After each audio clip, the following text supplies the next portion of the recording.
The Lord be with you. And also with you. A reading from the Holy Gospel according to Luke. Glory to you, O Lord. Let us be attentive to the wisdom of Jesus Christ. That very day, Easter Day, the first day of the week, two of Jesus' disciples were going to a village 7 miles from Jerusalem called Emmaus, and they were conversing about all the things that had occurred. And it happened that while they were conversing, debating, Jesus himself drew near and walked with them, but their eyes were prevented from recognizing him. He asked them, "What are you discussing as you walk along?" They stopped, looking downcast. One of them, named Cleopas, said to him in reply, "Are you the only visitor to Jerusalem who does not know of the things that have taken place there in these days?" He replied to them, "What sort of things?" They said to him, "The things that happened to Jesus the Nazarene, who was a great prophet, mighty in deed and word before God and all the people. How our chief priests and rulers both handed him over to a sentence of death and crucified him. We were hoping that he would be the one to redeem Israel. And besides all this, it's now the third day since this took place. Some women from our group, however, have astounded us. They were at the tomb early in the morning, and they did not find his body. They came back. They reported that they had indeed seen a vision of angels who announced that he was alive. Then some of those with us went to the tomb and found things just as the women had described, but him they did not see." And he said to them, "How foolish you are, how slow of heart to believe all that the prophets spoke. Was it not necessary that the Christ should suffer these things and enter into his glory?" Then, beginning with Moses and all the prophets, he interpreted to them what referred to him in all the scriptures. As they approached the village to which they were going, he gave the impression that he was going on farther. But they urged him, "Stay with us," they said, "for it is nearly evening. The day is almost over." So he went in to stay with them. And it happened that while he was with them at table, he took bread, said the blessing, broke it, and gave it to them. With that, their eyes were opened, and they recognized him. But he vanished from their sight. Then they said to each other, "Were not our hearts burning within us while he spoke to us on the way and opened the scriptures to us?" So they set out at once, and they returned to Jerusalem, where they found gathered together the 11 and those with them who were saying, "The Lord has truly been raised. He has appeared to Simon." Then the two recounted what had taken place on the way and how he was made known to them in the breaking of the bread. The Gospel of the Lord. Praise to you, Lord Jesus Christ.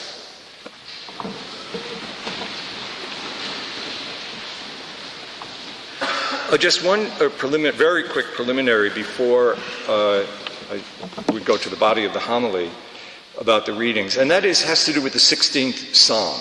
The 16th Psalm was buried in that speech that Peter gave in the first reading. You may not have noticed it.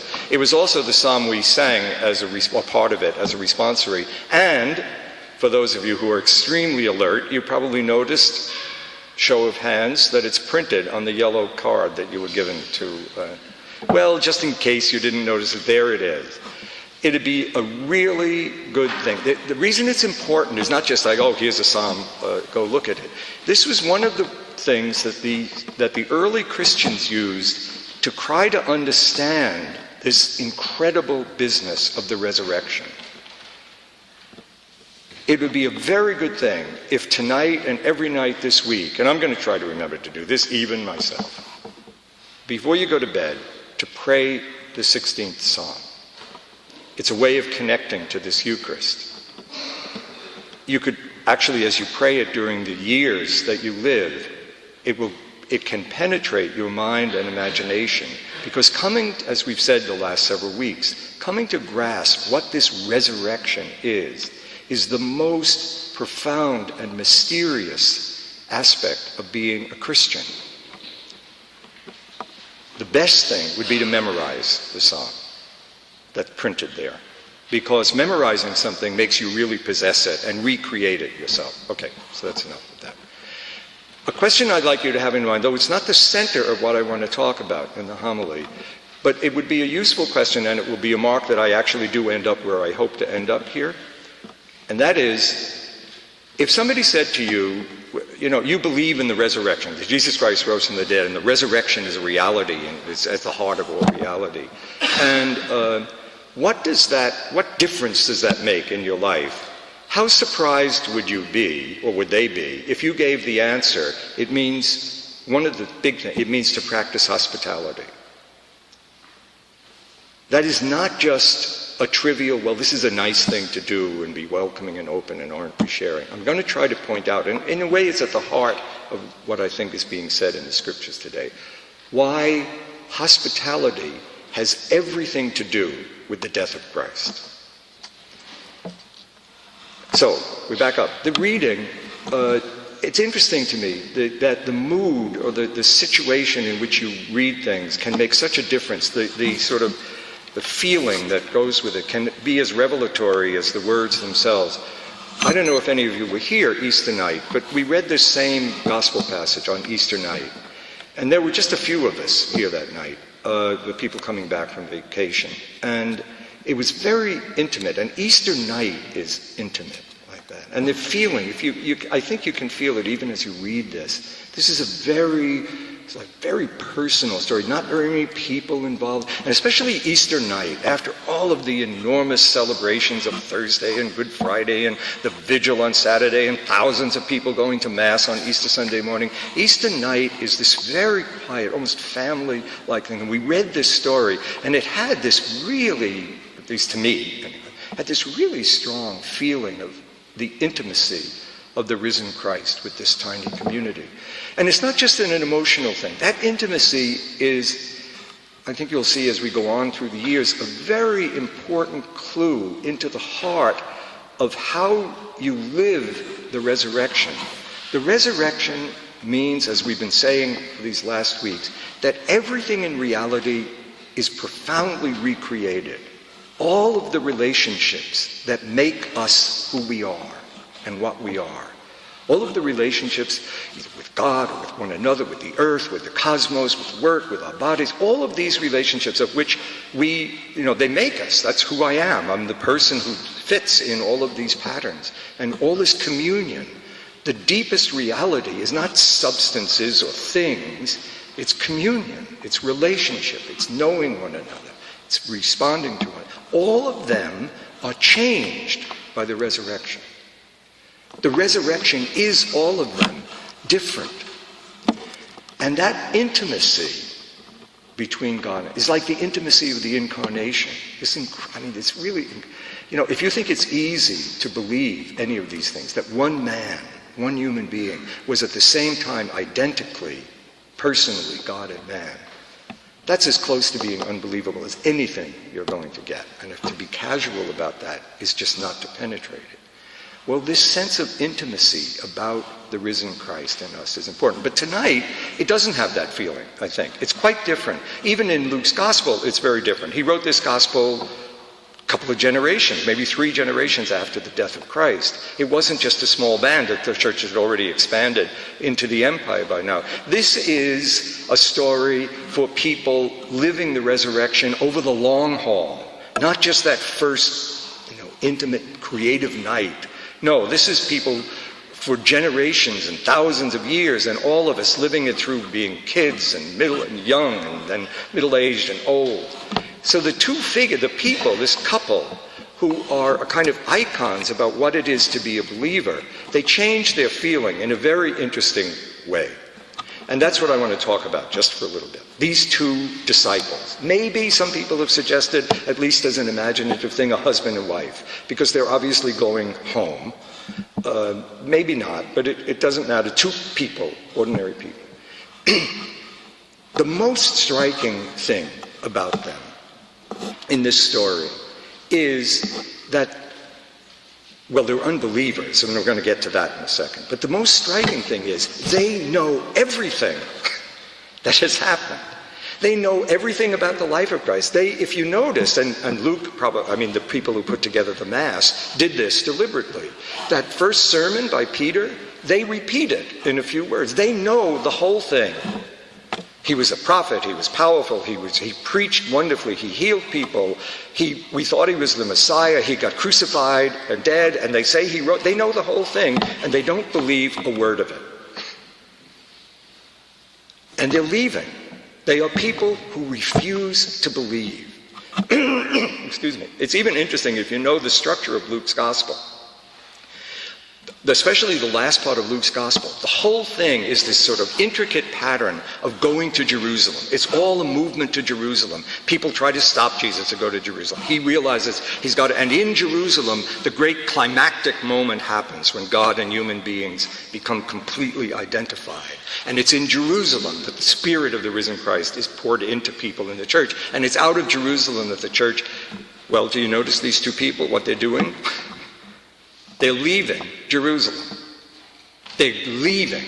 They're walking away from it. This is a crucial story about believing in the resurrection. And I think, this is just a sort of personal thing, maybe pushing it too far, but sort of personal piety. It's very interesting to me that they're going home. They're going back to ordinary life. They had been living a dream of redemption, and it failed, and they're going home. I think it's a really interesting thing. You can know all this stuff. You can say all the stuff I'm saying. I can know all this stuff. You can know all the stuff that's in the catechism and all of that and not be a believer, not be in touch with the reality of the resurrection. You can live an ordinary, normal life, which does not go to the heart of the matter, where all of the patterns are changed by Christ. And notice, so just not to take too long for this, what is the reason, this is what I was thinking about this week, what is it that kept them from believing? What was the failure that they had, that in the midst of all this knowledge? And I think it was this, and I think it's in the thing where Jesus talks to them about why he had to suffer.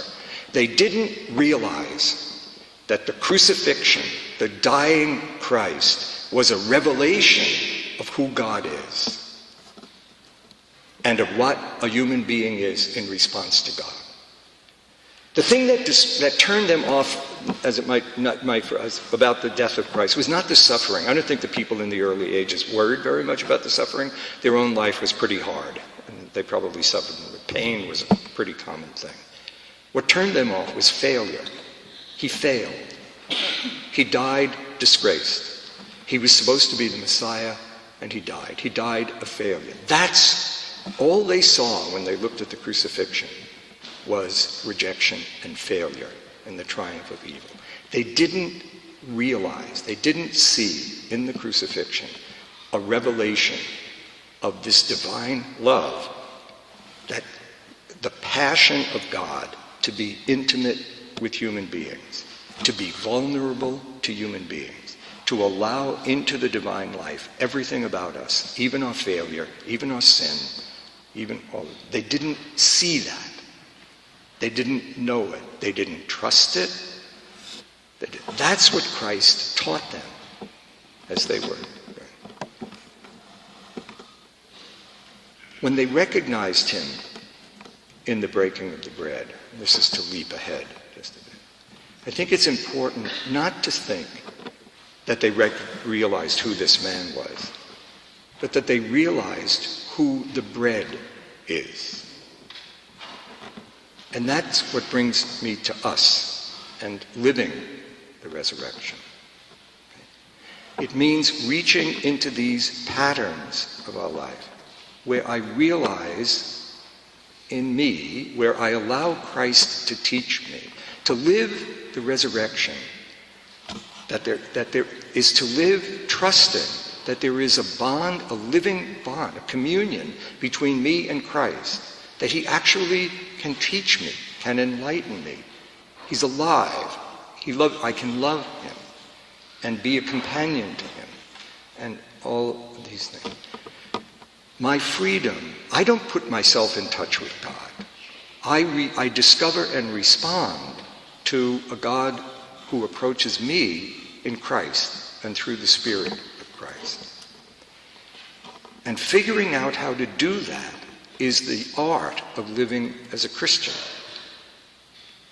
Trusting at the heart of it, and at the heart of all of that is trusting that the crucifixion of Christ is this triumphant revelation of who God is and who I can be because I'm now connected to the risen Christ and can respond to the God who enters my life and loves me through you and other people. The heart of it is, I think, again, the bread. Okay? That's why this thing which I've talked about too rapidly maybe tonight, for us is not something we just think about. It's something we live, something we're about to live in the next 20 minutes.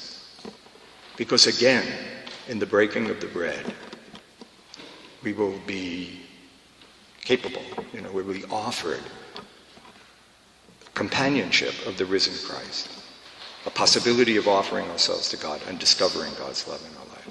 But you can't recognize Christ in the breaking of the bread unless you recognize God in the crucifixion. As a kind of coda to this recording of the homily, at the end of the first Eucharist, when I preached this homily, I had returned to the notion of hospitality, the practice of hospitality as a way that opens us to the mystery of the resurrection. And the way I see that, which I did not do in the second homily, but the way I see that is meaningful is through the mystery of the revelation of the crucified Christ, of the dying of Christ, as a revelation of the inner reality of God. Because the one way of understanding the meaning of the crucifixion is that it is God's radical hospitality, welcoming everything that there is about us, even those things which are failed and wounded and incomplete, into the mystery of his love and transforming it.